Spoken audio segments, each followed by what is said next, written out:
이 시간 함께 나누실 하나님 말씀은 창세기 22장 1절에서 9절까지 말씀입니다.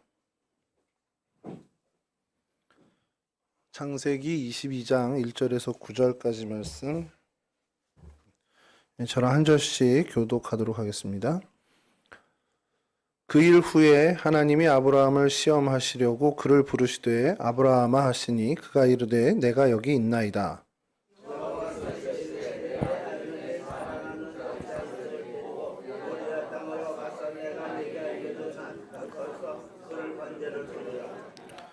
아브라함이 아침에 일찍이 일어나 나귀의 안장을 지우고 두 종과 그의 아들 이삭을 데리고 번제에 쓸 나무를 쪼개어 가지고 떠나 하나님이 자기에게 일러 주신 곳으로 가더니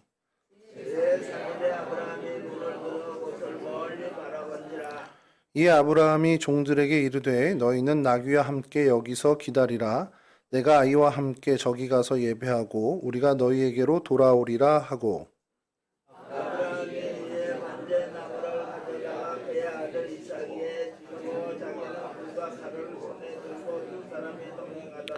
이삭이 그 아버지 아브라함에게 말하여 이르되 내 아버지여 하니 그가 이르되 내 아들아 내가 여기 있노라. 이삭이 이르되 불과 나무는 있거니와 번제할 어린 양은 어디 있나이까.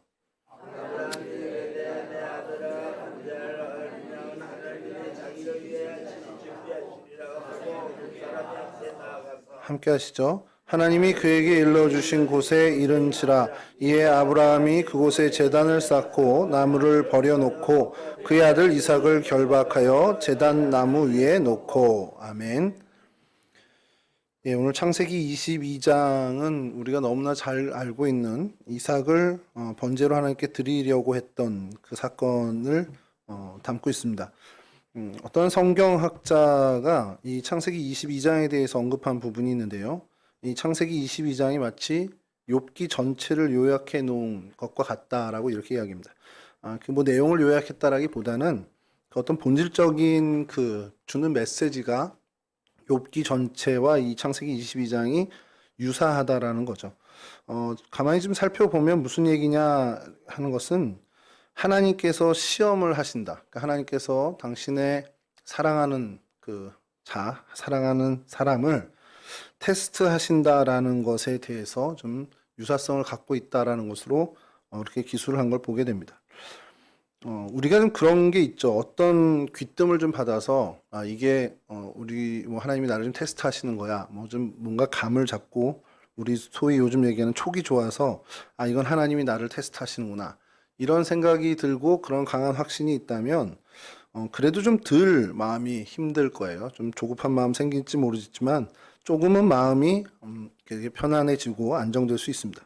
그런데 어떠한 귀뜸을 받지 못한 채 시험을 받게 되면 욥기에 나오는 욥이나 오늘 본문의 아브라함이나 이건 정말 살아서 지옥을 맛보는 것과 같은 그런 경험을 하게 되는 것이죠. 욥이 어떤 사람이었는지는 우리가 너무 잘 알고 있습니다. 욥기서에서 그를 이제 증언하는 이야기가 온전한 사람이고 정직한 사람이고 악에서 떠난 사람이라고 이렇게 성경에서 증언합니다. 게다가 거부였다, 큰 부자였다라고 얘기를 하니까 이 땅에서도 부러울 거 없는 사람이고 또 하나님과의 관계에서도 소위 말하는 성공한 사람이라는 것이죠. 그런 욥을 두고 사탄이 하나님께 가서 이야기를 합니다. 욥이 하나님을 경외하고 하나님을 사랑하는 저 모습은 하나님이 주신 복 때문에 그렇게 하나님을 경외하는 거다라는 것을 이제 이야기하죠. 그렇지 않다면, 그러니까 하나님이 그런 복을 주시지 않았다면 하나님과 정말 무관한 삶을 살 것이라는 것이 이 사단의 주장이었습니다. 그리고 그 얘기에 하나님은 허락하셔서 이 욥의 믿음 부분을 시험하게 되죠. 그러니까 하나님이냐 아니면 복이냐, 그의 우선순위가 하나님이냐 아니면 그가 받은 복이냐, 이거를 하나님이 좀 확인하시고 싶었던 차원에서 이 테스트를 허락하신 겁니다. 오늘 본문의 아브라함도 이 본질적으로 같다라고 이야기하는 것이 뭐냐면 욥이 겪게 된 시험과 그 형태는 다르지만 이유는 같다라는 거죠. 아브라함 역시 복의 근원이라고 불려질 만큼 하나님으로부터 복을 받은, 그러니까 복에 있어서만큼은 대표적인 사람이라는 겁니다. 복에 국가대표가 있는지 모르겠지만 복을 놓고 국가대표를 선발하자 그러면 탁월하게 발탁될 만한 사람이 이 아브라함이라는 것이죠. 그렇게 복의 근원이라고 불려질 만큼 하나님으로부터 어마무시한 그 복을 받은 사람이 아브라함입니다. 뭐 물질적인 면이냐 뭐 그걸 떠나서요. 모든 면에서 하나님의 복을 최대로 얻은 사람이 바로 이 아브라함이라는 것이죠.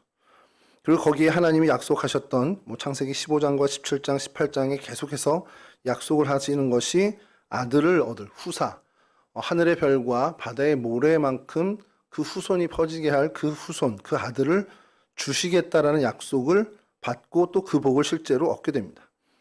아브라함도 사라도 그 얘기에 사실은 뭐 믿음이 안 갔죠. 처음에는 믿지 못해서 사라는 그 뭐 웃을 수밖에 없었습니다. 그래서 이름이 이삭이 되었는데 그 웃을 수밖에 없었던 그 아들을 얻게 됐습니다. 그것도 아브라함이 100세에 그리고 사라가 90세 되던 해에 얻게 됐죠.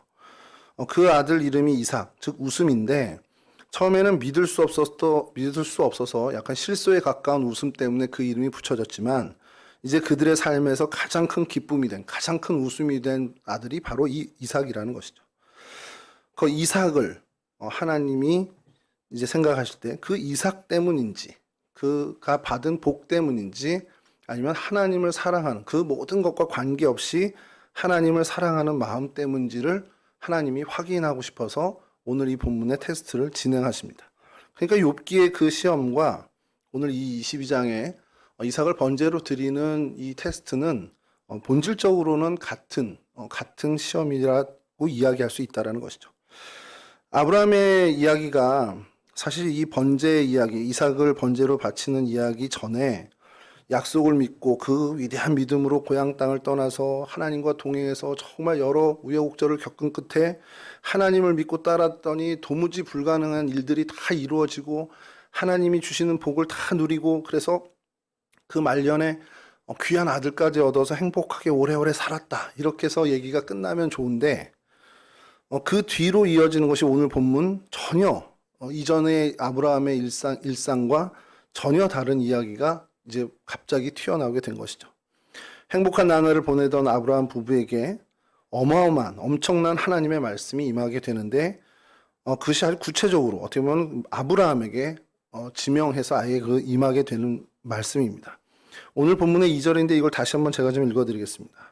여호와께서 이르시되 내 아들 내 사랑하는 독자 이삭을 데리고 모리아 땅으로 가서 내가 내게 일러준 한 산 거기서 그를 번제로 드리라. 하나님이 주신 약속의 아들입니다. 언약의 아들입니다. 언약의 아들을 키우면서 보람도 느꼈고 즐거움도 그리고 소망 가운데 살았던 이 아브라함에게 그 아들을 두고 하나님이 테스트를 하시죠.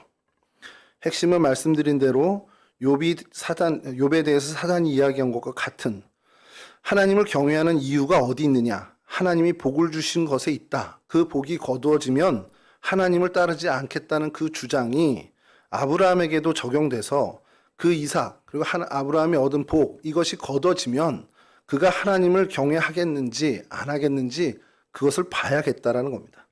그래서 본질적으로 이 시험은 같은 시험이 될 수 있다는 것이죠. 하나님께서 많은 복을 주셨고 약속의 아들을 주셔서 하나님을 믿고 따르는 것인지 아니면 그 모든 것이 없어져도 여전히 하나님을 사랑하고 믿고 따르는 사람인지 아브라함이 그런 사람인지 아닌지 물론 하나님이 아셨겠지만 하나님께서 한번 확인하고 싶었던 것입니다. 그래서 아브라함에게 가장 소중한 아들을 두고 하나님이 이 테스트를 진행하죠.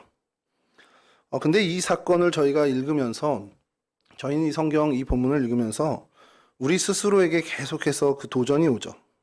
이게 아브라함만의 사건이 아니라 지금 내가 살아가는 나의 이야기일 수 있다는 겁니다. 내 이야기로 생각해 볼 필요가 있죠.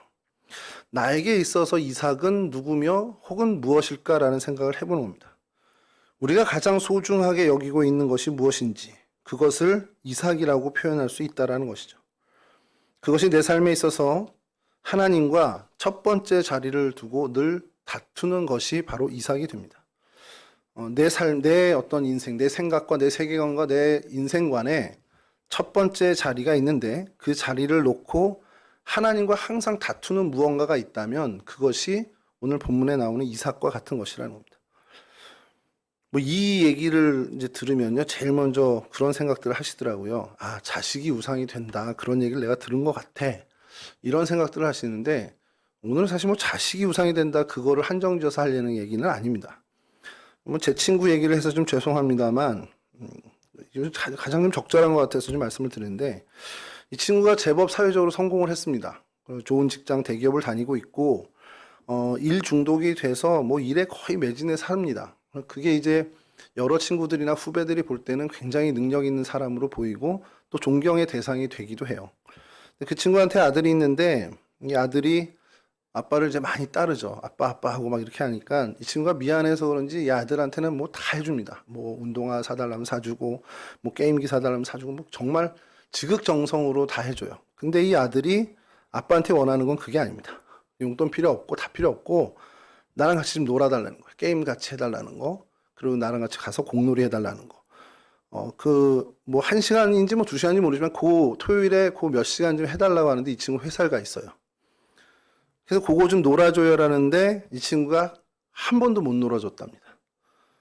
그러니까 이 친구에게는 그 아들보다도 사실 이 회사의 시간, 자기 돈 버는 그 시간이 훨씬 더 중요한, 그러니까 소위 말하는 오늘 이야기는 이삭이 되는 거죠.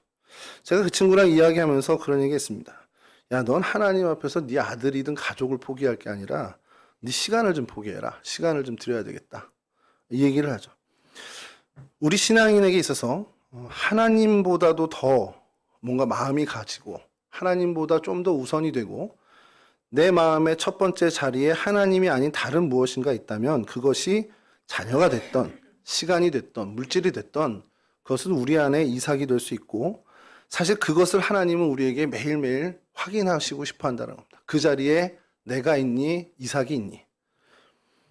여러분 신앙이라는 것이요. 내 가장 귀한 것을 하나님께 드리는 것이기 때문에 내가 물질을 귀하게 여기는 사람이라면 물질로 하나님께 헌신하는 것이고 제 친구처럼 그 이 친구는 항상 시간이 부족하다고 얘기하거든요.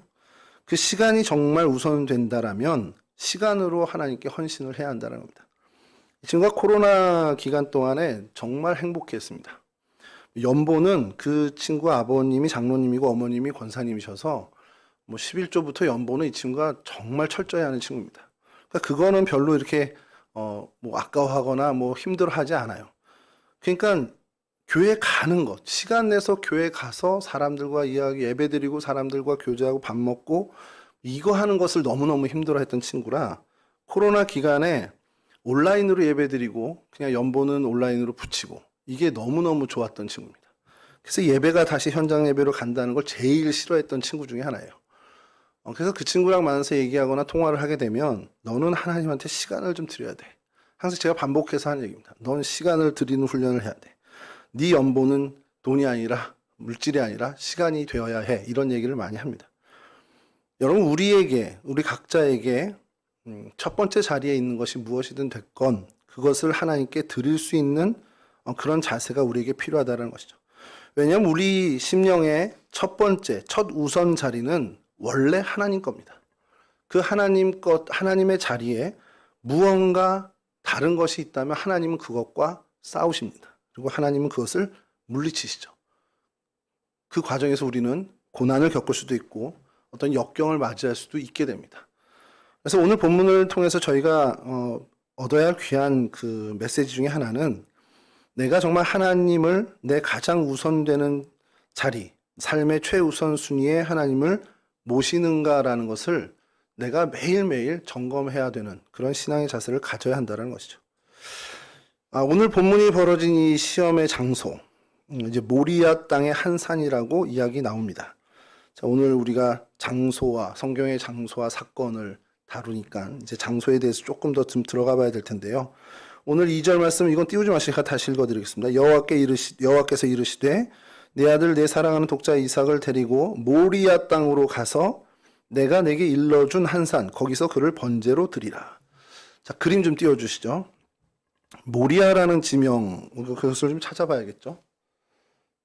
좀 보이십니까 이게 혹시?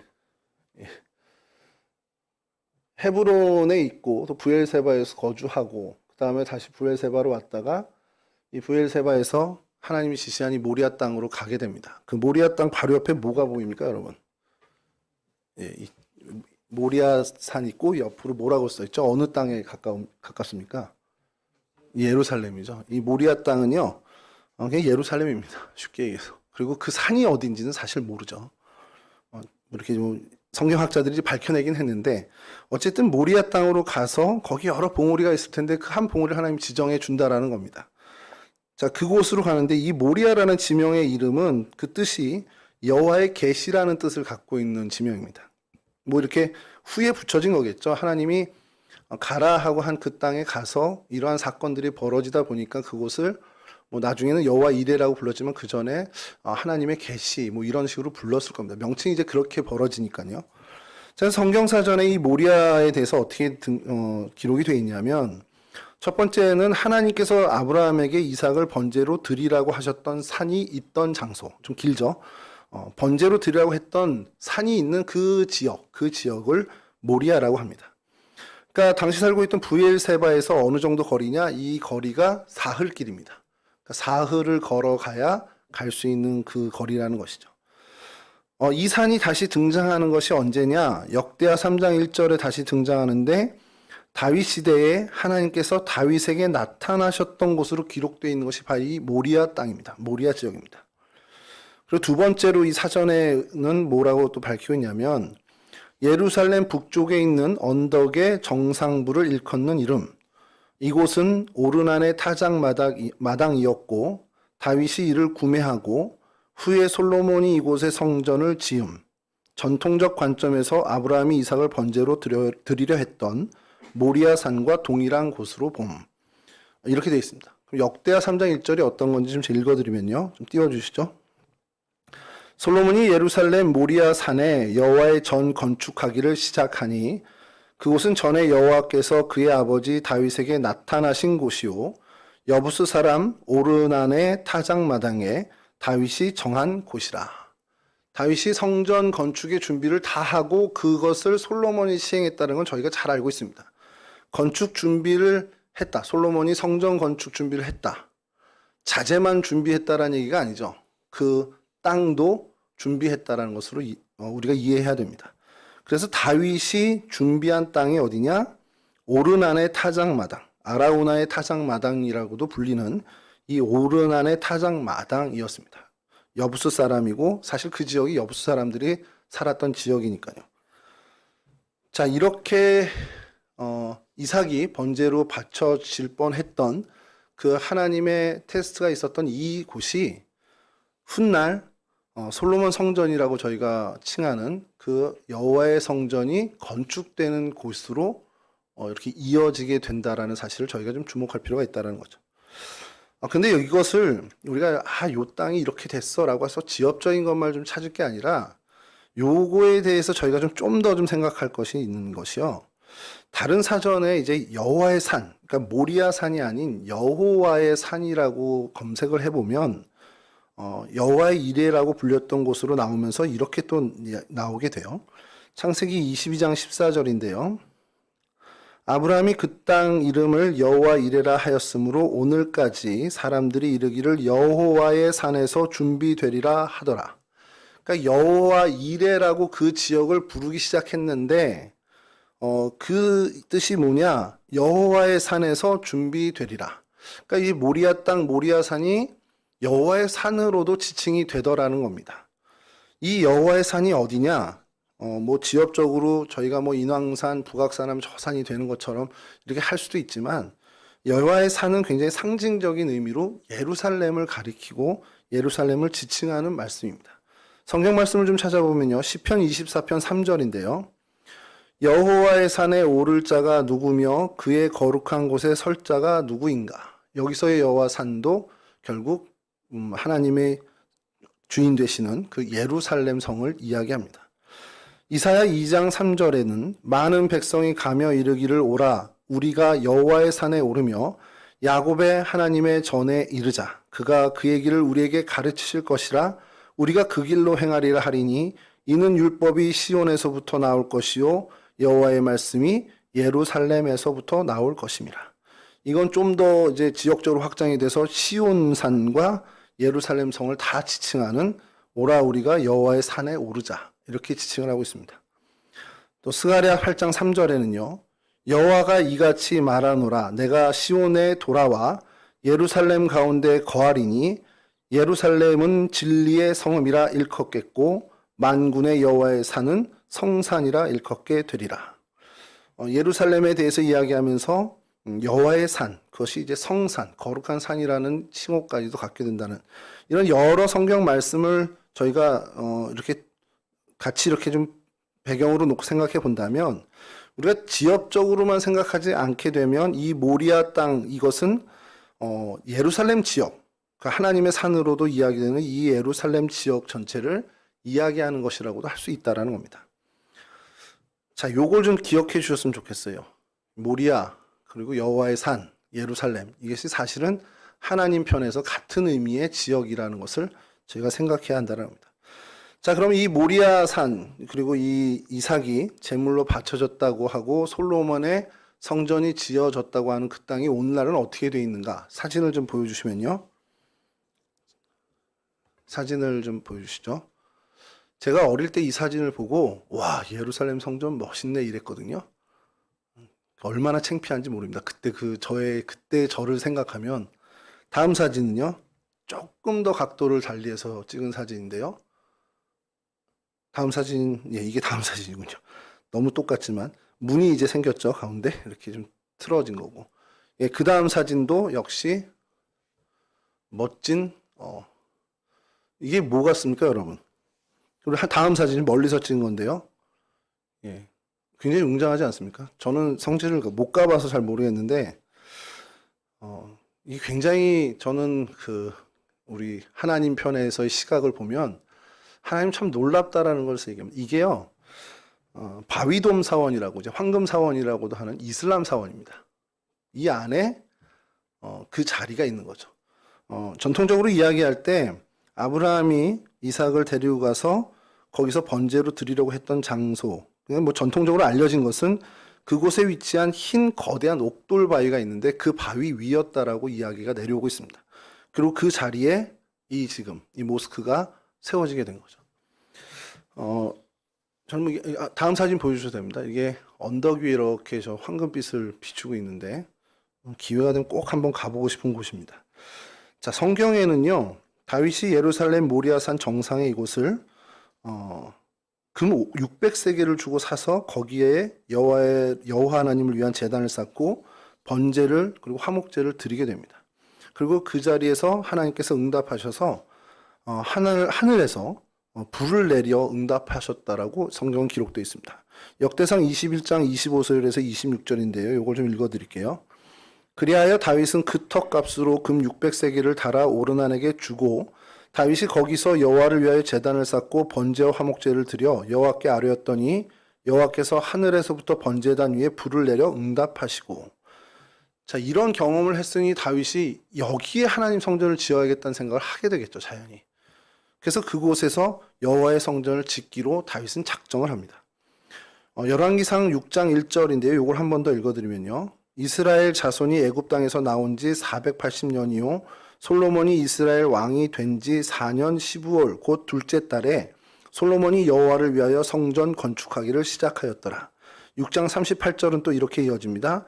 11째 해 불월 곧 8째 달에 그 설계와 식양대로 성전 건축이 다 끝났으니 솔로몬이 7년 동안 성전을 건축하였더라. 이게 이 솔로몬 성전에 대한 성경의 언급입니다. 여기서부터 이제 좀 슬픈 얘기를 좀 해야 되는데, 이 성전이 영원히 정말 쭉 이어졌으면 좋겠는데 그렇지 못하고 바벨론에 의해서 멸망하게 되고 완전히 초토화가 되죠. 그런데 그것으로 끝난 것이 아니라 그 이후에 바사 왕, 페르시아 왕 고레스 왕의 칙령으로 의해서 스룹바벨 총독을 중심으로 예루살렘으로 백성들이 돌아와 성전을 다시 재건하게 됩니다. 바로 그 솔로몬이 성전이 있었던 그 자리에 재건을 하게 되죠. 포로기에서 돌아온 다음 해, 그러니까 뭐 주전 537년이나 536년쯤인데 그때 착공을 시작해요. 근데 적들의 방해로 인해서 공사가 중단됩니다. 약 16년간 중단이 됐다가 다시 다리오 왕의 조서로 공사가 재개가 됩니다. 그리고 다리오 왕 제6년에 뭐 아달월 3일이라고 성경이 이야기하는데 그렇게 다시 완공을 하게 되죠. 에스라 6장에 그렇게 나옵니다. 다리오 왕 제6년 아달월 3일에 성전 일을 끝내니라.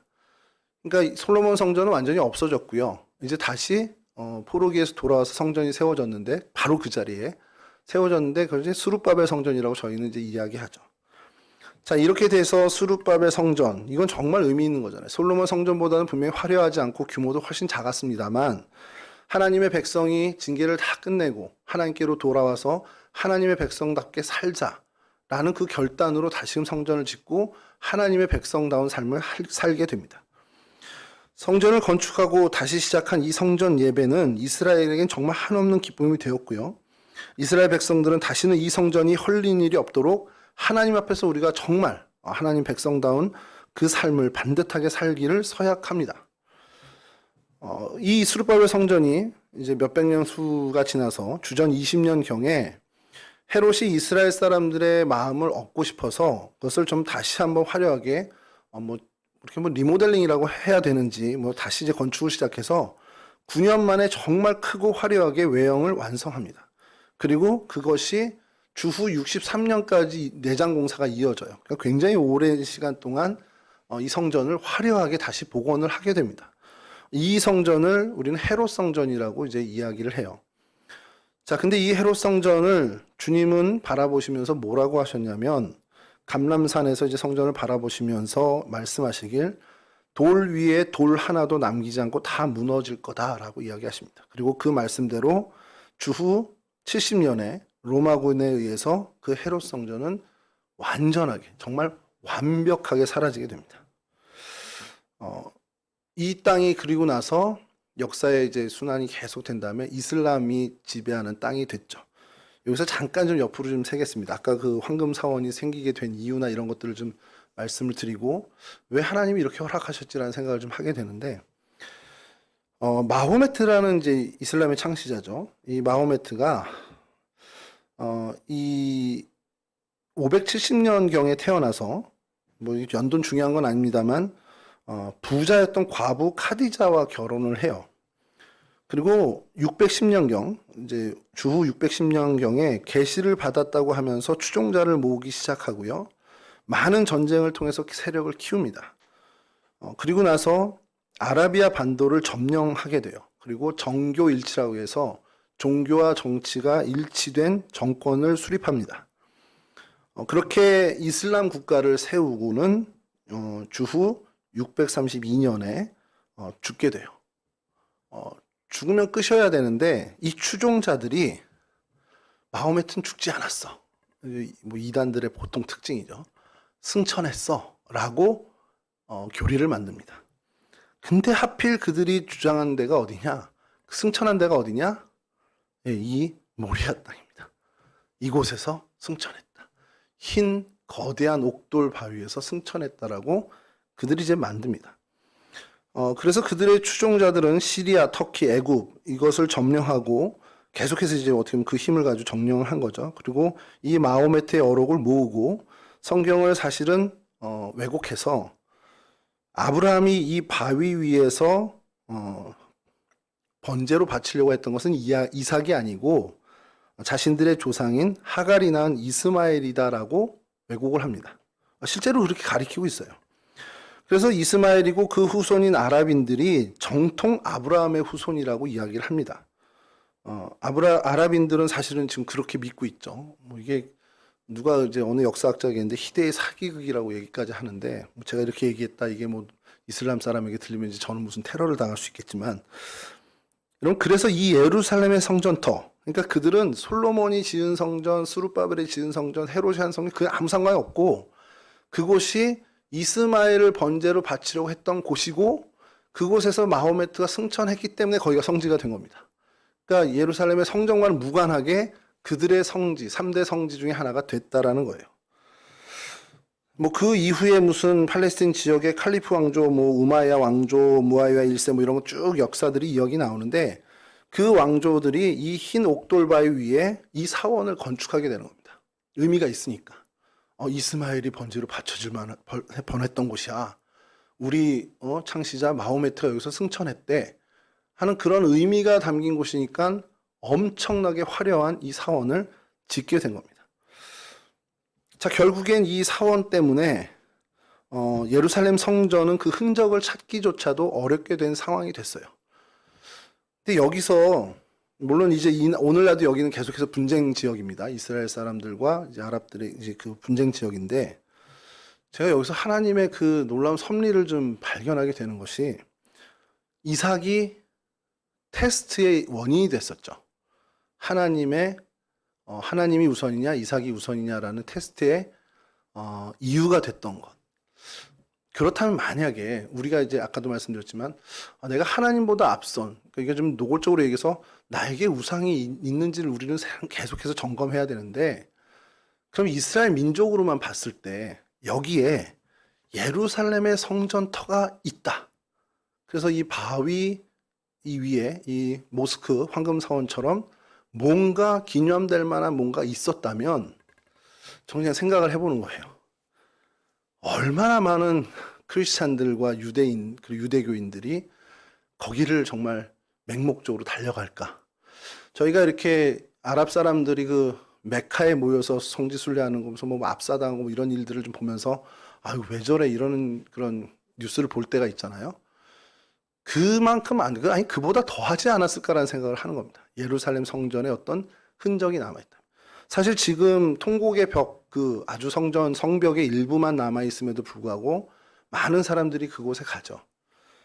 가는 게 나쁘다는 게 아니고요. 사실 가서 우리가 성경의 이야기들을 좀 다시 한번 되새기고 하나님의 역사를 우리가 다시 한번 기억하는 거 굉장히 좋은데 이게 일부 사람들에겐 지나친 일이 돼서 그 통곡의 벽 저는 뭐 안 가봐서 모르지만 다녀온 친구들이나 많은 목사님들 얘기가 그 이렇게 벽 사이에 이렇게 메모를 넣는데요. 기도 제목 같은 걸. 근데 정말 많은 숫자가 한글이라고 그러더라고요. 그러니까 뭐 어쨌든 그런 어떤 종교심이 왜곡되게 작용돼서 그것이 정말 어떻게 우상화되는 일이 분명히 벌어질 수 있겠다는 생각이 들었고 그래서 하나님이 이 성전터를 아예 흔적도 없이 없앤 것 아닌가라는 생각이 드는 겁니다. 근데 그것을 또한 뒷받침하는 생각들이 뭐가 있냐면 여러분 신약 시대에 우리 칭찬받는 많은 교회들이 있었습니다. 특히 안디옥 교회 같은 경우는 뭐 교회사의 큰 획을 그은 교회죠. 근데 그 모든 신약 시대의 정말 위대한 교회들이 지금은 다 이슬람권에 들어가서 사실은 흔적이 없던 교회로서의 어떤 기능은 전혀 없다라는 겁니다. 그러니까 인간은 끊임없이 뭔가를 세우고 하나님은 끊임없이 그것을 흩으시는 그 모습을 좀 보게 되는 거죠. 여러분 이것과 좀 비슷한 예로 이스라엘 역사에 있어서 가장 추앙받는 지도자는 뭐 일단은 다윗으로 저희가 얘기하지만 다윗은 어떤 그 거대한 힘과 권력 이런 것들에 대한 이야기고 이스라엘 민족의 태동, 어떤 민족 공동체로서의 어떤 태동은 실제로 출애굽 역사부터 시작이 됩니다. 성경의 창세기, 출애굽기, 레위기, 신명기, 민수기 그리고 여호수아 앞부분까지 이 출애굽과 가나안 점령이 다 그 기사에 할애되어 있죠. 이스라엘 민족의 시작을 알리는 그 성경의 많은 부분을 할애해서 이스라엘 민족의 태동을 이야기합니다. 그만큼 이스라엘 민족에 있어서 가장 중요한 사건은 바로 이 출애굽 사건이거든요. 그 출애굽을 이끈 실질적인 지도자는 바로 모세입니다. 모세의 무덤이 오늘날까지 남아있다. 그냥 상상으로 난리가 나겠죠. 그리고 그곳이 설령 혹시 아랍권에 있다 그러면 이스라엘은 전쟁을 해서라도 그것을 차지하려고 할 겁니다. 그만큼 위대한 지도자니까요. 그것을 미리 아시고 하나님이 모세의 무덤을 아예 없애신 것 아닌가. 모세의 무덤은 전승으로도 내려오지 않습니다. 그러니까 그 모세의 무덤이 흔적조차 없이 지워진 것은 하나님이 이 우상화가 되는, 그러니까 사람들이 우둔하고 어리석어서 그 보이는 것에 맹목적으로 나아가는 그런 모습을 하나님이 경계하신 일이 아닌가라는 생각을 하는 겁니다. 그런 차원에서 이 예루살렘 성전 역시도 이렇게 하나님이 오늘날 바위사원으로 이렇게 덮어버리고 그래서 예루살렘 성전의 흔적이 없이 하신 것은 아닌가라는 생각을 하게 되죠. 그래서 뭐 이것은 약간 격길로 나간 거고요. 여하튼 이 자리 뭐 그곳이다 아니다 뭐 정확히 여기야 아니야 3m 뒤야 뭐 15m 앞서 있어 뭐 이런 그런 걸 논하자는 것이 아니고 하나님보다 앞선 것인지 아닌지를 하나님이 테스트한 이 사건이 하나님이 그 중심에 계셔야 한다라고 그 모든 민족 공동체의 한 가운데 좌정하셔야 된다라는 상징의 성전으로 이어졌다라는 것을 저희들이 좀 생각해야 한다는 겁니다. 그러니까 개인의 삶에서든지 공동체의 어떤 행보에서든지 하나님은 가장 그 중심, 그리고 가장 우선순위에 계신 그 자리, 첫 번째 자리에 늘 좌정하셔야 한다는 것을 하나님은 이 모리아 땅의 이 두 사건을 통해서 우리에게 알려주고 계시다는 것이죠. 여러분, 모리아 지역에서 일어난 이 일들, 아브라함이 자신에게 가장 소중한 이삭을 번제로 바치기로 작정하고 그 일을 진짜로 실행했던 그곳, 그 일을 통해서 하나님은 우리에게 삶의 가장 첫 번째 자리에 하나님이 계셔야 함을 계속해서 강조하고 계시죠. 이삭을 바치려 했던 사건은 실제 이삭이 아닌 아브라함을 하나님께 온전히 드린 사건이라고 우리가 봐도 무방합니다. 아브라함의 믿음, 자신의 첫 번째 자리를 하나님께 온전히 드린 그 아브라함의 헌신의 사건이라고 우리는 이야기할 수 있다는 것이죠. 그리고 그 자리에 하나님께서는 이제 개인의 삶을 뛰어넘어서 솔로몬을 통해 성전을 허락하시고 이스라엘 민족이라는 이스라엘 공동체 전체의 중심에 좌정하십니다. 민족의 중심, 민족의 가장 첫 번째 자리에 하나님이 좌정하시는 거예요. 물론 이제 그 이후에 사람들의 어리석음과 죄악으로 인해서 그 성전은 철저하게 파괴가 됩니다만, 하나님은 그러면 그렇게 파괴된 성전, 하나님이 중심에 있어야 돼, 첫 번째 자리에 있어야 돼 라고 하나님 백성 가운데 첫 번째 자리를 이렇게 파괴된 것으로 그치셨냐? 거기서 끝나지 않았다라는 겁니다. 아까 이 점을 좀 기억해 주십시오. 제가 말씀드렸던 것이 이 모리아 땅, 이것을 하나님의 산이라고도 하고, 그래서 여호와의 산 이렇게 얘기하면서 이것이 예루살렘 전체를 지칭하는 이야기입니다라고 말씀을 드렸습니다. 지역적으로 생각할 때가 아니라 어떤 이런 화기적으로 생각할 때 분명히 이것은 예루살렘 전체를 이야기하는, 지칭하는 명칭입니다라고 말씀을 드렸죠. 이 지역에 있었던 정말 전무후무한 최대의 사건이 뭡니까? 예루살렘에서 있었던 일, 아브라함이 이삭을 바친 일도 대단한 일이고, 솔로몬이 다윗에게 이어서 그 여호와의 성전을 건축한 것도 어마무시한 일입니다만, 사실 이 예루살렘에서 일어난 가장 중요한 사건은 누가 뭐라고 그래도 예수 그리스도의 십자가 사건입니다. 여러분, 예수 그리스도의 십자가 사건, 이 구속의 사건을 통해서 주님께서는 이제 더 이상 예루살렘 성전이 아니라 주님 스스로가 성전이 되셔서 이제 더 이상 눈에 보이는 성전이 아닌 예수 그리스도를 통해 하나님을 만나는 그 일을 우리에게 이루셨다라는 사실입니다. 몸소 자신의 몸을 십자가에 내어주신 하나님의 헌신의 사건이 그곳에서 벌어졌다는 것이죠. 아브라함의 헌신의 자리였는데, 아브라함이 자신을 온전히 하나님께 드리는 그 헌신의 자리였는데, 그것이 변화되어 이제는 하나님께서 당신을 헌신하는 자리로, 하나님이 그 역사의 자리로 삼아 주셨다는 겁니다. 제가 이 말씀을 준비하면서 조금 좀 색다른 경험을 좀 하게 됐습니다. 그 시작이 여기서부터인데요. 이사야 41장 8절입니다. 좀 읽어드리면, 그러나 나의 종 너 이스라엘아, 내가 택한 야곱아, 나의 벗 아브라함의 자손아. 신약에 들어가서 야고보서 2장 23절입니다. 이에 성경에 이른바 아브라함이 하나님을 믿으니 이것을 의로 여기셨다는 말씀이 이루어졌고, 그는 하나님의 벗이라 칭함을 받았나니. 하나님께서 사람을 향해서 야, 내 친구야, 내 벗이야 라고 지칭한 사람은 아브라함이 실질적으로 유일한 사람입니다. 모세의 경우에는요, 친구와 대면해서 이야기하듯 모세와 대면하고 이렇게 이야기했다라는 기사는 나오지만, 모세를 향해서 내 벗이다, 내 친구다라고 언급한 적은 없습니다. 오히려 예수님께서 신약에 나사로를 우리의 친구다라고 하신 게 오히려 친구라는 표현이 더 직접적으로 된 거고요. 그리고 제자들을 향해서 이제는 너희를 종이라고 여기지 않고 너희를 나의 친구라 하겠다 그러면서 하늘의 비밀을 종에게는 얘기 안 하는데 친구에게는 얘기한다, 이 얘기를 하시면서 제자들을 향해 친구다라고 한 정도는 있지만, 이 한 사람을 지목해서 나의 벗, 나의 친구라고 이야기한 사람은 이 아브라함이 유일합니다. 그럼 하나님이 친구라고 칭한 이 결정적인 이유가 뭘까? 여기서 영상을 하나 보겠습니다. 좀 틀어주시죠, 전사님.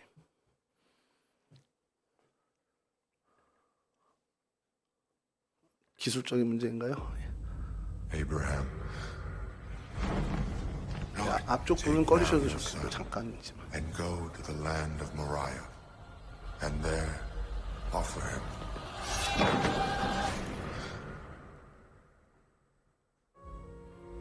The Lord came to me last night. I must go to Moriah and make a sacrifice to him there.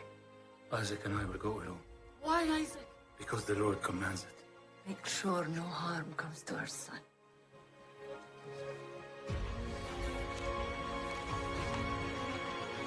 The road is a dangerous place, Abraham. The Lord has set us on this path. He will guide us. This road belongs to Abimelech, king of Pelasat. I know who owns this road. I have given your king plenty of tributes. What is your name, old man? Abraham. Why go all this way? Go through all this effort? He has us do this in remembrance that death is the penalty for sin. You believe that? It's impossible. Is anything too difficult for the Lord? What's your purpose in this?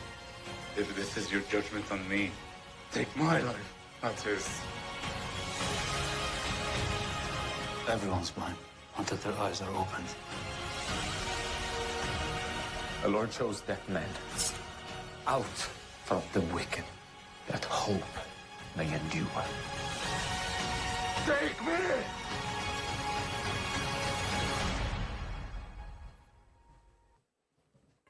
예, 여기까지입니다. 이게 영화예요. 영화 예고편입니다. 지난 토요일에 저희 김정희 원사님은 같이 가서 보셨는데 하나님의 마음이란 우리 제목으론 그렇게 뭐 영어 원제는 뭐 His Only Son인가 그렇게 영제로는 돼 있는데 우리나라 개봉되는 제목은 하나님의 마음이라고 해서 개봉을 이제 합니다. 그래서 시사회에 갔다 오게 됐는데 제가 성경의 인물을 계속해서 하다가 이제 좀 잠깐 좀 연구의 시간을 가져야겠다. 뭐 부살렐부터 어떻게 해볼까 하다가 실패하고는 그럼 성경의 장소하고 사건으로 가야지라고 생각한 게 이제 5월 31일에 설교를 해야 되는 그거였어요. 그래서 5월 25일, 6일에 이제 그 본문을 전도사님께 드려야 되는 상황이었습니다. 그때 두 산이 괴롭혔습니다. 도봉산을 올라가야 되나 북한산을 올라가야 되나 이 등산의 어떤 그 결정이 아니라 모리아산을 해야 되나 시내산을 해야 되나 굉장히 고민하고 있는데 모리아산이 어쨌든 성경의 시대는 앞서잖아요. 그래서 당연히 모리아산을 해야겠다라고 준비하고 있는 차에 용두동교회 박홍주 목사가 연락이 왔습니다. 5월 3일 토요일에 시사회가 있는데 꼭 가야 된다. 그래서 무슨 또 시덥지 않은 또 영화겠지 이런 생각을 하고 있는데 이 예고편이라고 하면서 이것을 5월 26일에 보내줬습니다. 모리아산 얘기다. 그럼 보고 와서 해야지. 그래서 오늘 이게 하게 된 거예요. 시사회를 가서 봤습니다. 근데 여기 제가 계속 나의 벗 아브라함을 고민하고 있는 그것에 감을 잡고 있었던 것을 굉장히 구체적으로 좀 보여주는 영화가 됐습니다. 그래서 또 하나님의 섭리구나라는 생각으로 감사하면서 열심히 또 설교문을 준비를 했죠. 여러분 이 영화가 주목하는 것도 마찬가지지만 독생자, 아브라함의 독생자 이삭, 하나님의 독생자 예수 죽이기로 결정하고 마음먹고 실행까지 했습니다. 이걸 제가 왜 그렇게 생각을 했냐면 아브라함이 이렇게 과감하게 할 수 있을까? 하나님이야 당연히 부활의 사건까지 예견하고 또 계획하셨으니까 가능한데 아브라함은 어떻게 이게 가능했을까? 이 고민을 하던 차에 이건 제가 전사님한테 드리진 않았는데 혹시 여러분 찾을 수 있으면 좀 찾으셨으면 좋겠습니다. 히브리서 11장 17절에서 19절 말씀인데요. 뭐 그냥 제가 읽어드리는 거 잘 들으셔도 좋습니다. 아브라함은 이게 11장이 믿음의 장이잖아요. 아브라함은 시험을 받을 때에 믿음으로 이삭을 드렸으니 그는 약속들을 받은 자로 돼 그 외아들을 드렸느니라. 그에게 이미 말씀하시기를 네 자손이라 칭할 자는 이삭으로 말미암으리라 하셨으니 그가 하나님이 능히 이삭을 죽은 자 가운데서 다시 살릴 줄로 생각한지라. 비유컨대 그를 죽은 자 가운데서 도로 받은 것이니라. 히브리서 기자는 아브라함의 믿음을 이야기하면서 아브라함은 그 이삭을 죽여도 하나님이 다시 살릴 것이라는 믿음이 있었다. 이건 뭔 얘기냐면 그를 죽은 자 가운데서 다시 살릴 줄로 믿었다라는 것. 그래서 그걸 어떻게 얘기하냐? 죽은 자 가운데서 도로 받은 것이다. 새로 받은 것이다라고 이야기를 합니다. 여러분, 이렇게 된 이 경험을 한 존재가 누굽니까? 하나님이십니다. 독생자를 죽이고 죽음 가운데서 다시 찾아낸 유일한 존재 여호와 하나님이시죠. 독생자를 죽음으로 내몬, 그래서 그 죽임을 실제로 시행하게 된, 칼을 뽑아서 찌르기 직전까지 갔으니까 실행한 겁니다. 이 마음, 이 하나님의 마음을 유일하게 공감할 수 있는 사람은 이 세상에 아브라함밖에 없다라는 게 하나님이 그를 벗으로, 친구로 칭하는 이유가 된다는 것이죠. 여러분, 이건 좀 더 확장돼 얘기하면 우리가 독생자까지는 아니더라도 하나님의 마음을 헤아리고 하나님의 마음을 우리의 마음으로 품게 되는 그 순간 우리는 하나님의 벗으로서의 삶을 살 수 있다는 얘기와도 같다라는 겁니다. 여러분, 결국 이 모리아 산의 이 사건, 이 모리아 땅에서 벌어진 이 사건은 골고다 갈보리 산의 모형으로 우리가 볼 수 있다는 것이고요.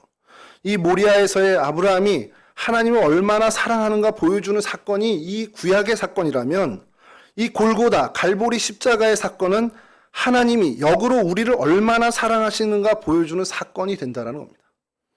모리아의 아브라함은 골고다의 하나님으로, 모리아의 이삭은 골고다의 예수님으로 우리가 볼 수 있다는 것이죠. 다만 이삭은 대신 죽을 양을 하나님께서 여호와 이레로 준비하셨지만 예수님은 친히 속죄양, 어린 양이 되어주셨습니다. 이 은혜가 우리에게 주어졌다는 것이죠.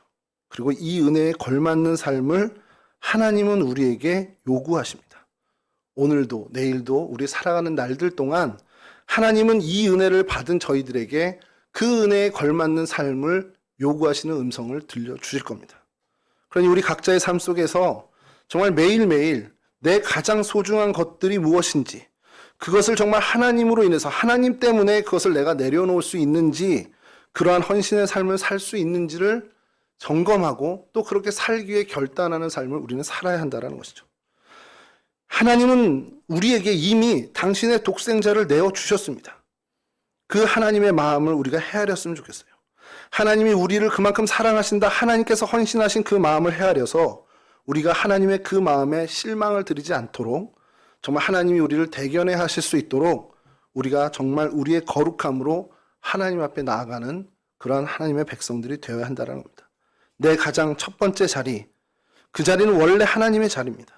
하나님을 모시는 그 자리를 살아, 정말 하나님께 온전히 헌신한 삶을 살아서 우리가 나아간다면 하나님은 여호와 이레의 복을 우리에게 여전히 베풀어 주신다는 사실입니다. 이 은혜를 소유한 정말 이 은혜의 주인공들이 다 되실 수 있기를 주님의 이름으로 간절히 축원합니다.